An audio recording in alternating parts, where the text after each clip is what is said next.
Hello. বলো। কোথায় তুমি? ঢাকায়। ও, তুমি কি ফ্রি আছো? তোমার সাথে একটু কথা বলা যাবে? হ্যাঁ বলো, সমস্যা নেই, আমি ফ্রি আছি। আসলে তোমার আশেপাশে কেউ আছে? না তো, কেউ নাই। তোমাকে একটা কথা বলতাম। হ্যাঁ বলো, সমস্যা নেই কোনো, বলো। আমি যে কিভাবে বলবো আমি তোমার বুঝতে পারতেছি না। আরে বলো, সমস্যা নেই। ও, আচ্ছা। বলো বলো। কেমনে যে বলবো?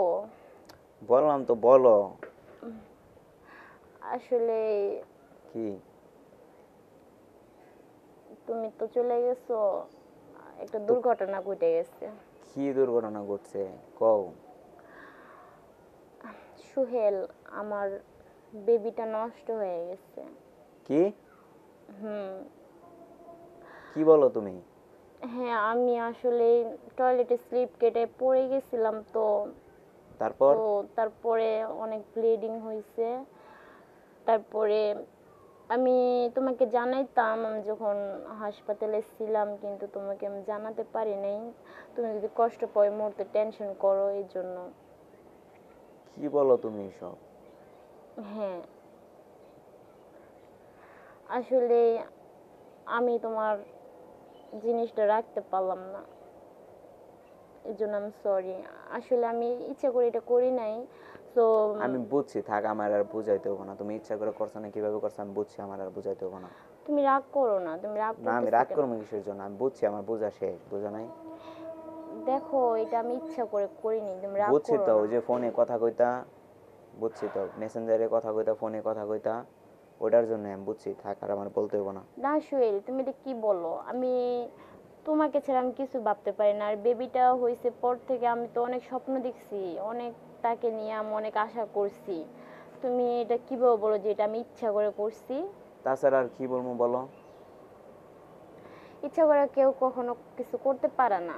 এটা করতে পারে কারণ আমি জানি তুমি কিন্তু আমার মাঝে আর বেশি আমি তো দিন এটা থাকবা না। ইচ্ছা করে করি নাই, তুমি বিশ্বাস করো। না, আমি বিশ্বাস করবো না, আমার আর বিশ্বাস করায় না তুমি, আমি জানি তুমি এটা ইচ্ছা করে করছো।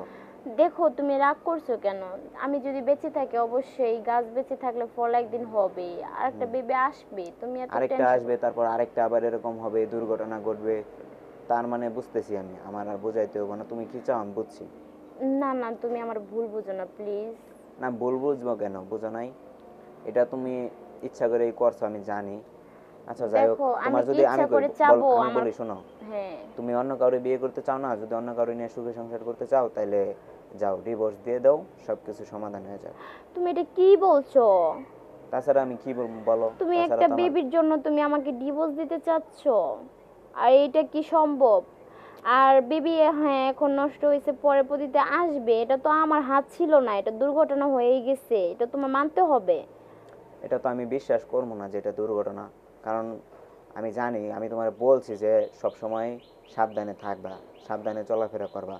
তারপরেও তুমি, এখন আমি ঢাকায় আইছি আর এখনই তুমি বলতেছো যে দুর্ঘটনা ঘটছে। কেন, আমি বাসায় থাকতে দুর্ঘটনা ঘটতে পারে নাই? বাসায় থাকতে তো তুমি আমার পাশে ছিলে, তুমি অনেক কেয়ার করছো। আর তুমি চলে যাওয়াতে আমার পাশে তো কেউ ছিল না, আমি হয়তো নিজেও বুঝতে পারি নাই, এজন্য এই ঘটনাটা হয়েছে। আর হুম। বাথরুমটা প্রচুর পিছলা ছিল, আমি গোসল করতে গেছি